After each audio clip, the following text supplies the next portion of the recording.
बोलिए कृष्ण कन्हैया लाल की जय। गुरुर् ब्रह्मा गुरु विष्णु गुरुदेवो महेश्वरम गुरुर् साक्षात् परम ब्रह्म तस्मै श्री गुरुवे नमः तस्मै श्री गुरुवे नमः।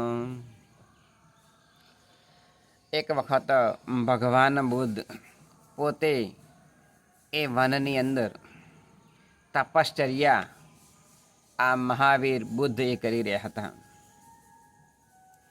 હવે એક વખત એક ખેડૂત ભાઈ એ પોતે પોતાની ભેંસો લઈ અને ચરાવવા માટે ગયો હતો। હવે આ જે ભગવાન મહાવીર બુદ્ધ એક ઝાડ નીચે તપ કરતા હતા, ત્યાં જઈ અને આ ખેડૂત ભાઈએ મહાવીર બુદ્ધને કીધું કે તમારે મારી ભેંસોની દેખભાળ એ થોડા સમય માટે રાખવાની છે। હું ઘરેથી જમવાનું લાવ્યો છું, હું થોડી વાર જમી લઉં, એટલી વાર મારી ભેંસો એ આમ તેમ જતી ના રહે તે માટે આપ ધ્યાન રાખજો। આટલું કહી અને જે પેલો ખેડૂત હતો એ પોતે એક ઝાડ નીચે બેસી અને પોતે એણે જમી લીધું અને ત્યાર પછી જમ્યા પછી આ ભગવાન મહાવીર બુદ્ધ પાસે આવ્યો અને જોયું તો પોતાની ભેંસો મળે નહીં। એટલે આ ખેડૂતે જે ભગવાન મહાવીર બુદ્ધ હતા એમને વાત કરી તો કોઈ પ્રત્યુત્તર આપ્યો નહીં। ત્યાર પછી એમણે ફરીથી વાત કરી તો પણ જવાબ મળી શક્યો નહીં।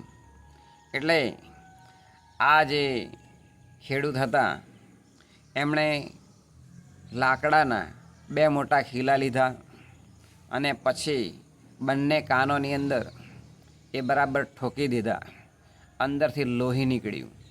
ત્યાર પછી એવા જ સમયે ત્યાંથી એક મુસાફર એ પસાર થતા હતા અને એમણે જોયું એટલે એ મુસાફરે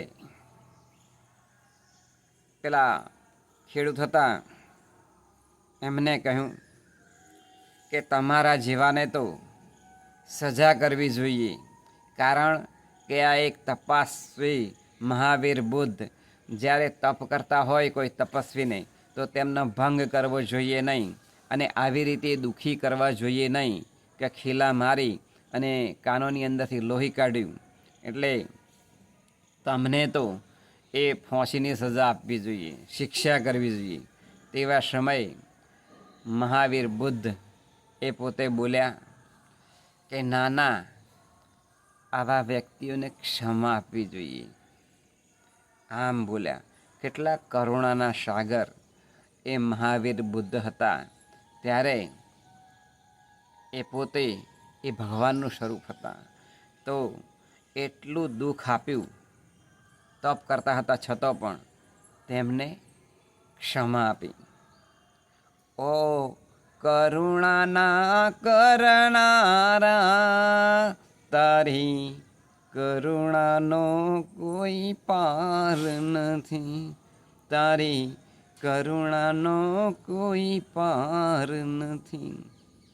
જ્યારે આવી રીતે અબુદ્ધ માણસો જ્યારે કોકને હેરાન પરેશાન ગમે એટલી તકલીફ આપે છતાં પણ આવા મહાવીર બુદ્ધ જેવા જે માનવો છે, જે સંતો છે, જે ગુરુવર્યો છે, એ ક્યારેય પણ સામો પ્રત્યુત્તર આપતા નથી અને ક્ષમા આપે છે।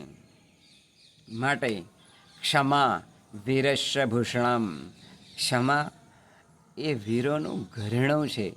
માટે આપણે આપણા જીવનની અંદર આ મહાવીરોમાંથી આપણે પણ શીખવું જોઈએ કે આપણને આખી જિંદગીભર કોઈક ભલે તકલીફો આપે તો પણ આપણે આપણા જીવનની અંદર સહન કરવી જોઈએ, કારણ કે ભગવાને એનું સર્જન આપણા કર્મો પ્રમાણે આપણને નુકસાન થવાનું હોય, હેરાન થવાનું હોય તો હેરાન પણ થવું પડે છે।